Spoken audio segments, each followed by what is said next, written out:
everyone, welcome back. My name is Andrea. I am the Knitting PT. You can find my website, Ko-Fi, Patreon, Ravelry, anything else, Instagram, all linked down below. So basically anywhere you can find me on social media is all linked below, as well as any links to any makers or dyers, designers that I talk about in this episode.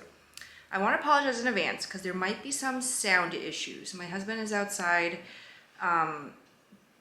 What is he doing? He's hedging and just like kind of pruning some of the bushes and trees and little trees. And this was the only time this week that I could film, so we're just gonna kind of roll with it. I'm gonna try to edit it out as much as I can, but I'm not great at editing sound quality, so I'm really sorry. Hopefully it's not too bad. So it's been 2 weeks since the last time I filmed. It's been a really busy 2 weeks.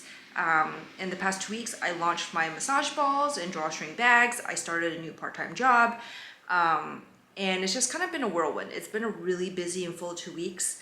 It actually feels like it's been longer than 2 weeks, but in a good way, you know? Like, I was really overwhelmed by the response to my massage balls.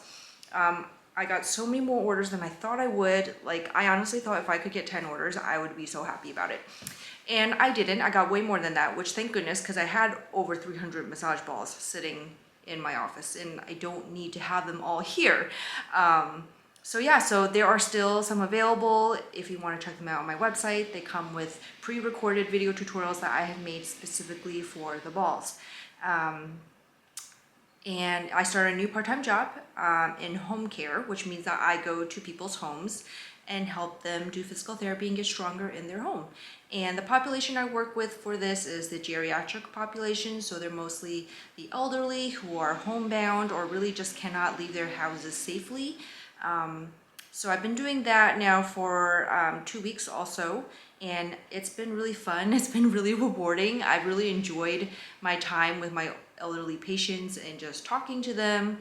It's a slower pace of working for sure, because a lot of times they need a lot of breaks to sit down and rest. You know, a lot of them need a lot of help walking. And I'm kind of welcoming that because my life outside of work is really hectic these days. You know, having 2 young kids, having a first grader who's starting to do more activities and extracurriculars. And yeah, my life is just really hectic outside of work. And so it's really nice to have work be where things feel a little slower. So in between that, you know, I've been knitting, maybe not as much as I like, especially that first week of work when I was doing orientation. My brain was just so fried and I was so tired. But I've been making in between. I did finish one thing, which I don't have to show you today. It is the sweater for my daughter. What I'm gonna do is actually take a short video of her kind of wearing it and some close-ups, and I'll put it in the video like next to me, probably over here for you to see. And I'll just kind of talk about it right now. So it is the No Frills Junior sweater pattern by Petite Knit. I knit the size 6 to 7-year-old for her. And I knit it up in J'adore Fibers Cinema Roll in her DK base.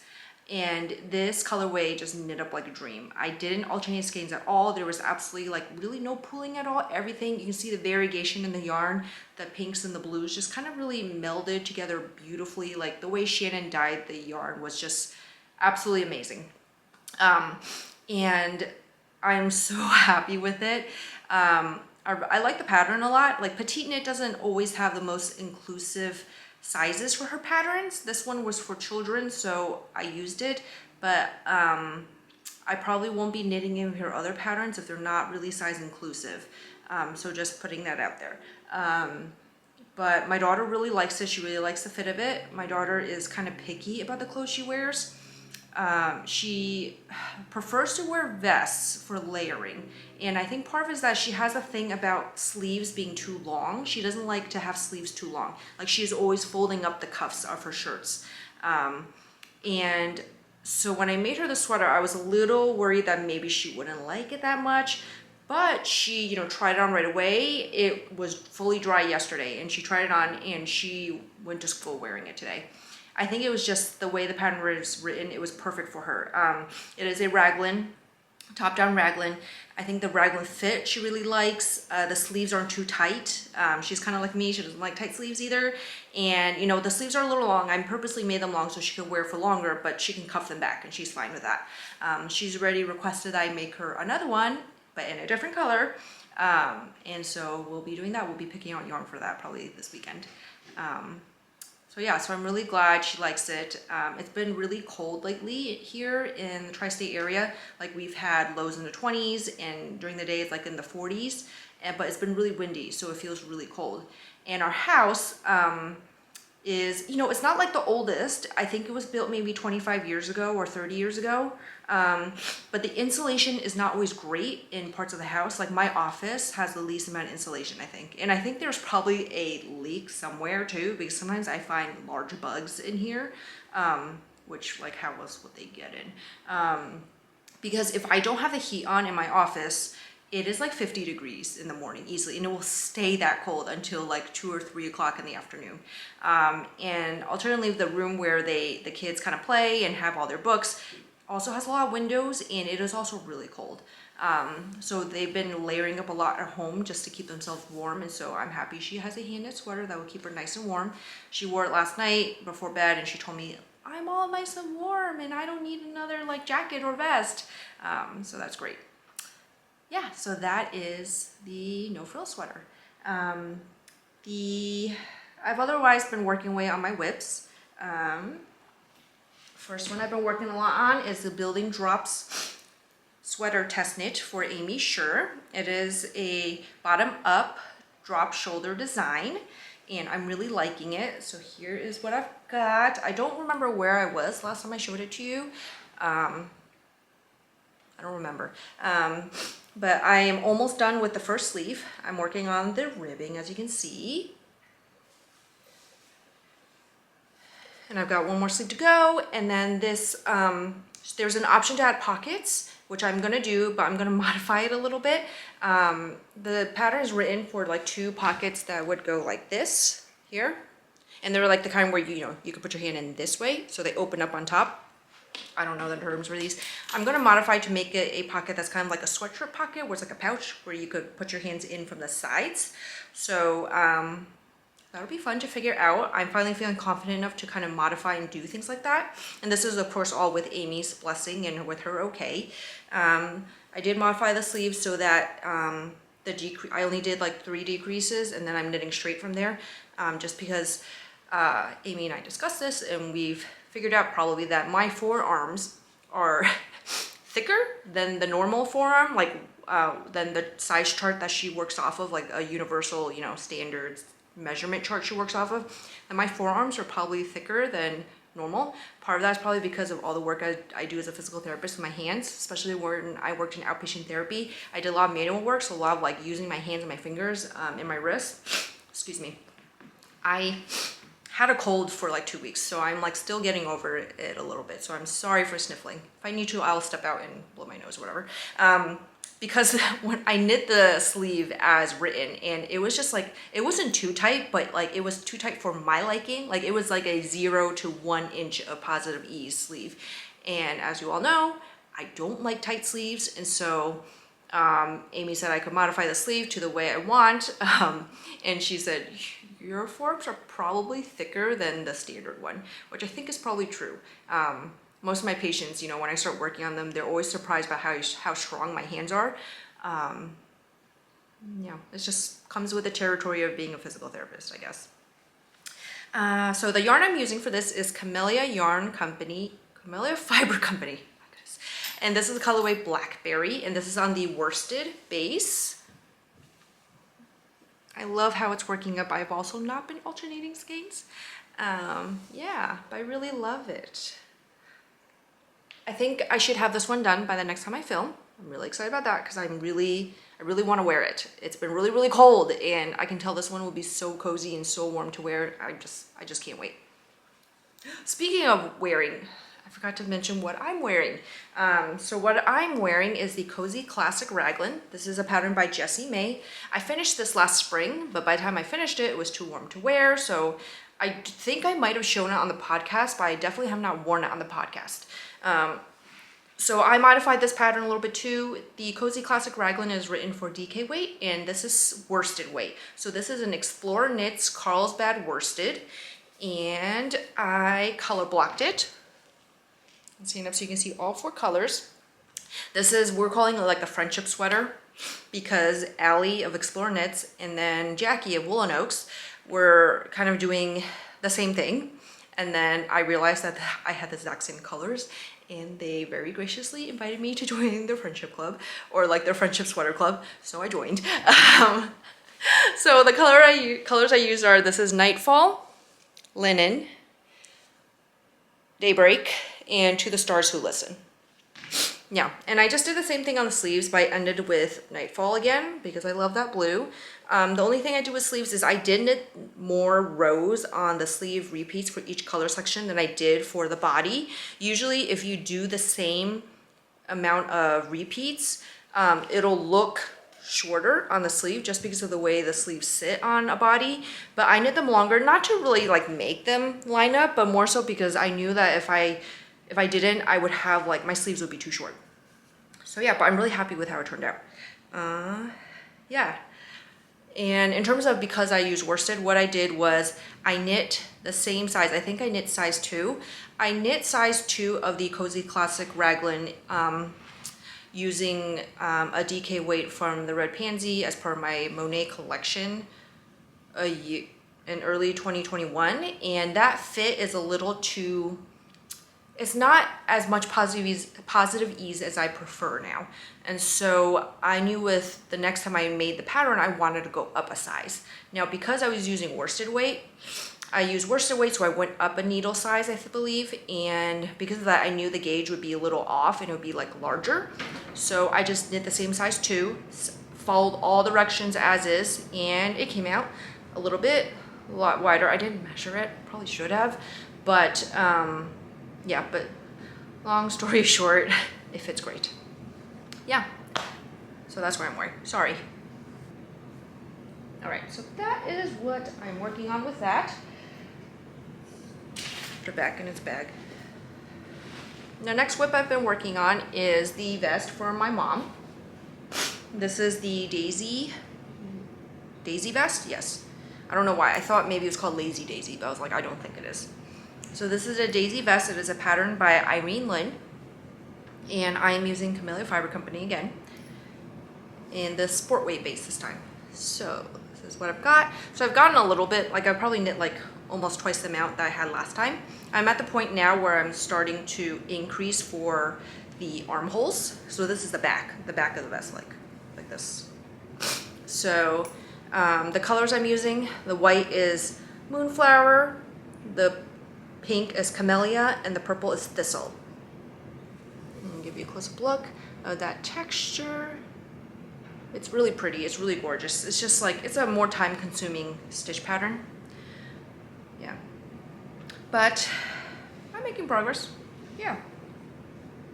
The other whip I've got going is another test knit. This is for Madison Moe, and this is the Carlisle Saddle sweater. She's got 2 in testing right now, the Carlisle Raglan and the Carlisle Saddle, and I'm doing the saddle. And I've gotten a little bit done. I got all the short rows done, and I am steadily working away on the yoke right now. Where's the back? Here's the back. Something like that. It's not a great point to show, but you can see that kind of, it's a broken rib stitch. And this is in Cat Sandwich Fibers, Sweet and Spookier, in the sock base. Yeah. But yeah, I can already tell this is going to be such a beautiful, cozy sweater. Like, let me stretch out that broken rib so you can see it better. It's a 3x1. So yeah, it's gorgeous. So yeah, it's a 3x1 broken rib. I know last time I mentioned about how I made that 2x2 garter rib sweater last year, and how I like kind of disliked every point of it. Sorry, the sun is shining right at me. I'm gonna adjust myself. Oops. But what I'm finding with this is that I am liking this a lot better. I think it's because it's a 3x1, so it just feels more rhythmic to me, which I know doesn't really make complete sense because you would think 2x2 would feel more rhythmic, but 3x1 just feels more rhythmic to me, and so I am not minding it so far. Yeah, I mean, that's good. That's good news. I'm going to sit a little closer so the sun doesn't shine directly on my face. Okay. So yeah, so I am really excited to keep working on this. Yeah, I don't really have much else to say about it because, so like what I do when I have a lot of works in progress is that inevitably at some point I have to focus more on like one or two of them over the other ones.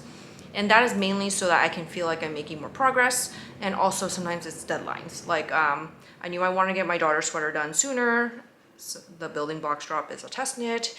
And so that's kind of like the flow I work in. I might cast on a bunch at a time, but then I start to, I work on some more than others. And so the Carlisle got set aside a little bit, but I think once the building blocks sweater is finished, I'll be back to focusing on this and on the vest for my mom. So yeah, so hopefully I'll have more to show you next time. But I'm really loving it. I'm really loving how the cat sandwich fibers is knitting up so far. It's really, really pretty. Look at all those speckles. Yeah, it's really pretty. And this pattern I think is going to be gorgeous. Like I think it's going to look beautiful in the end. Even though it is finger weight, it will be definitely worth the effort.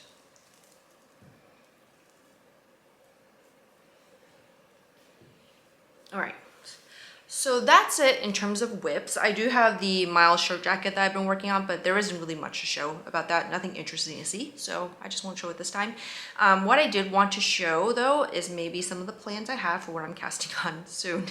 I know you're like, didn't you just say you're gonna focus on some other of the knits first? I am, but I also need to cast some things on. First, I've got to cast on that Purpurea sweater in the J'adore bow bun that I showed last time.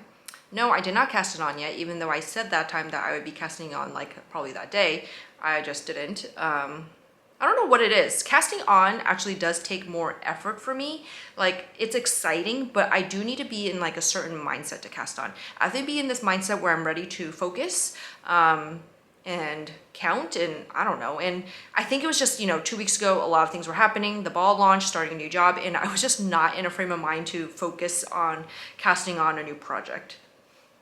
Yeah. Am I the only one that feels like that? I don't know. Yeah, so that's just kind of what happened. So I have to cast that on soon. I also got some yarn in the mail that I have to cast on. So I know last time I said that I wasn't going to sign up for any test knits, and I think I signed up for this one last time already, but I just hadn't gotten the yarn for it yet. But I have not signed on for any more new test knits since the last time I filmed. And I think hopefully from now until the end of the year I won't, because I do have a lot of things I want to work on, which I know I said last time too. So yeah, we'll see. But this, I could not resist this test knit because it is a kid's vest. And I do need to make my son his, sweater or vest for the year. And this was the perfect chance to do it. And so it is I think it's called the Fluffiest Vest. It is by Hannah Graham. Hannah G Knits is her handle on Instagram. She designs like baby knits and that kind of thing. Her patterns are lovely. I'm really excited to test this one for her. And it's a boucle vest, which I'm really excited about. Now, I know I said that I don't like working with boucle, and I still don't. But because it's a small garment, I'm making I think, size 3 to 4. So it's a small garment, it's a small amount of time. It's not like I'm making another adult size sweater, so I think it'll be fine. But for this, the recommended yarn is Roy Knits Yarn, is who she is partnering with for this design.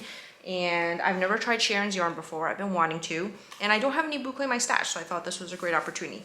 So this is from Roy Knits Yarn. Look at this. Her label is so cute. And this is her bouncy boucle base, which is DK.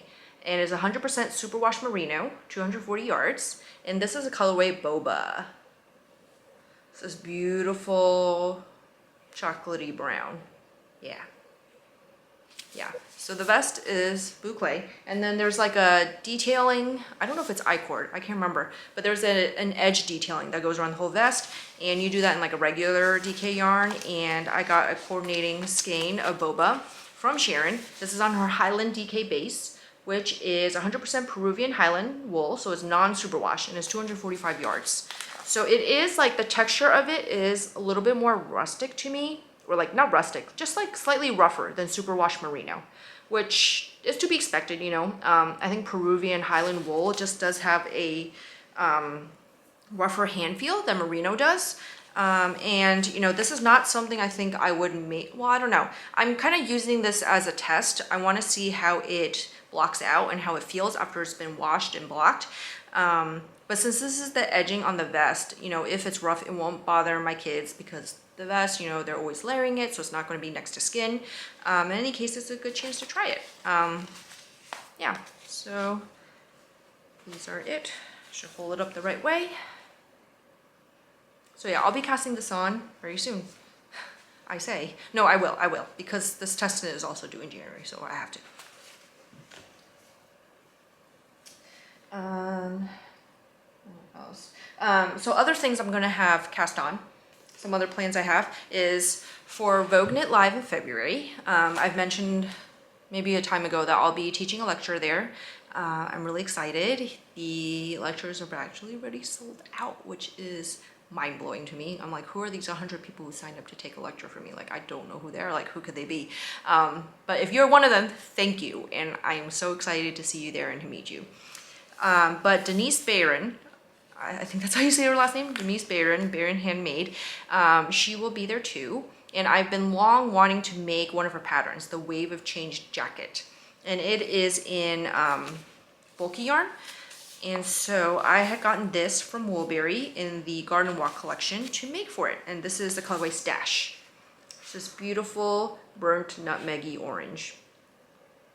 So I want to make the Wave of Change jacket in this, and I would love to have it done so I could wear it to Vogue Knit Live when I meet her, when I hopefully meet her. So yeah, we'll see. I'm holding up because now I'm like, does it go with my skin? Oh well, too late. Yeah, so yeah, that is one plan I've got.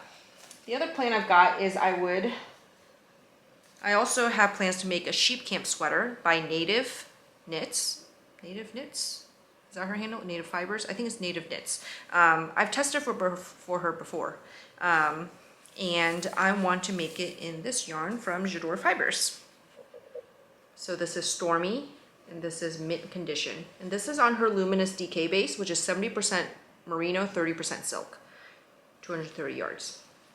Yeah, it's just so, I love her silk base. It's so glowy and so smooth and silky. Yeah. So it is a color work design, so the mint would be the contrast color and the main color would be this beautiful deep navy blue. Yeah. So that's the other plan I've got for what I'm going to cast on. And then for today's kind of like maker appreciation, I guess, or whatever appreciation, I wanted to highlight Shannon of J'adore Fibers. Not just because she's my good friend, but because I've been really amazed with her semitonals recently. I can never remember if she prefers to call her semi-solids, semitonals, something. Yeah, I'm sorry, Shannon. I know you've explained it to me before, but I just can't remember. And so I picked out 4 semi-solids, tonals that I have of hers to just show you because I love how consistent they are throughout the skein. Like there's no white patches on anything. The colors are just so beautiful and there's so much depth to them still. And I've been loving Shannon's semi-solids tonals on her Luminous DK base because they just like glow. They look so great. So here are 4 colors. So this one here is Trench Coat. It's this beautiful light straw yellow is how I would describe it, but you also know I'm not great at describing things. This is Pumpkin Glow.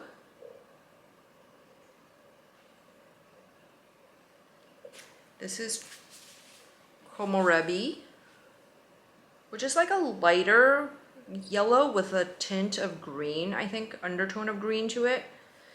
And this is Rainwashed. Yeah, so we'll hold them all together.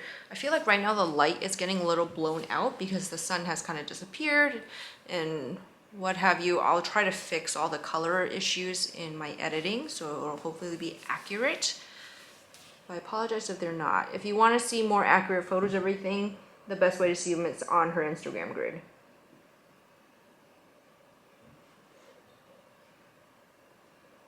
But yeah, aren't they beautiful? I just love them. So yeah, if you haven't checked her out yet, go check her out. Like, she is doing amazing work. She pays a lot of attention to detail and to color accuracy, and just her work ethic is just amazing, and her integrity too. So please go check her out if you haven't yet. She has some new colors coming out in I think she's calling it the Still Fall collection. And like they are amazing. Yeah. So my wellness tip for you this week is linked to the new reel that I've posted on Instagram. I've given up on saying that I'll post it on YouTube because I just still haven't.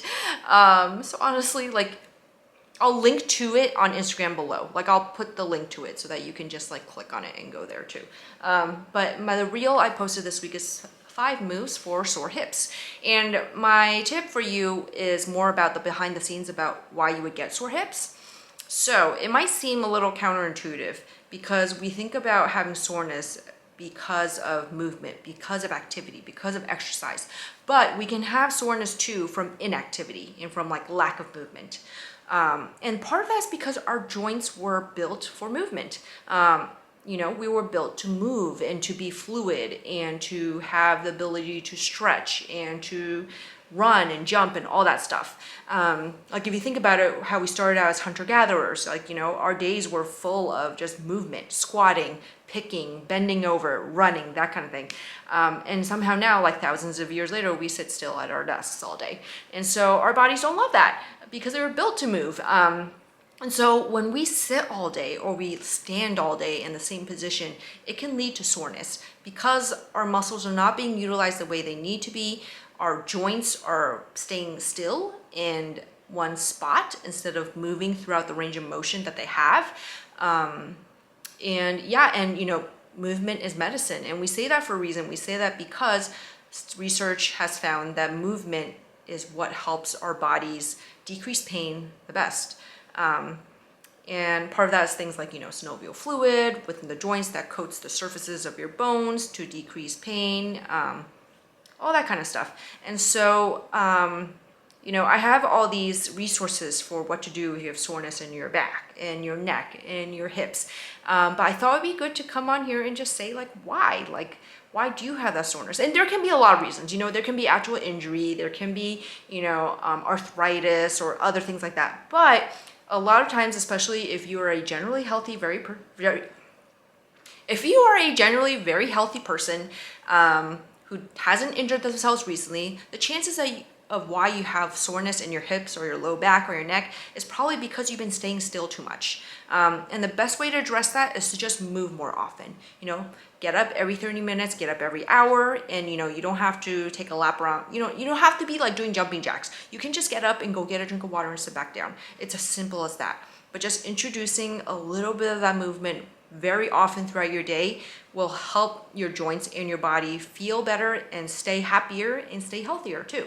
And on the other side, you could do the exercise I recommend instead too, to strengthen, to stretch, all that stuff, because all that stuff is good for our bodies too. But I just wanted to put it out there that it can be as simple as just getting up and walking 30 seconds and sitting back down. You know, you don't have to think about it as, you know, in order to not have soreness, I have to, you know, work out for an hour every single day. You know, that's not a bad thing, but it doesn't have to be such a drastic change. It can be something as small as, you know, getting up for 30 seconds, that kind of thing. Anyway, I hope that is helpful. I hope that makes sense. I hope that sheds some light for you on your body and why it feels maybe a certain way. Yeah. So that is all I've got today. And hopefully I will be back in 2 weeks with more knitting to show you, more things to show you, more things to talk about. Hopefully there won't be noise disturbances next time too. Yeah. And actually, before I go, I have a funny story to tell you. So I got my hair cut today, which you may have noticed because I haven't got my hair cut in over a year. And I am that awful person who does not get haircuts for like until like I absolutely really need one, which usually means it's like a little over a year, pushing it. And so I finally got my haircut. I haven't had my haircut since I think August of 2021. Like, that's how long ago it was.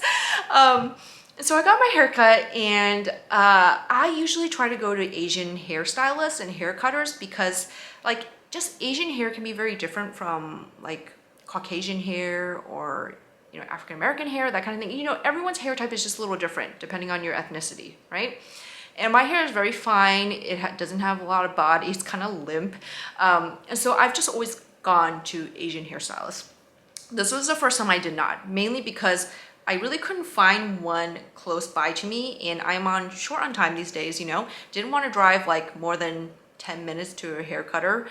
And so I just found one near me and I went, and like, you know, it was fine. But then, and you can obviously see the cut is fine. The cut is fine. And I'll probably go back again next time, but just be firmer in what I say, because the hairstylist was very excited to show me what my hair could look like with a lot of volume and a lot of body. And so she said, like, can we do this? Like, I'll just curl your hair a little bit so you can see what it looks like, blah, blah. And I was like, oh yeah, sure. You know, I've had hairstylists curl my hair after, like, you know, just slight curls. But she did like full on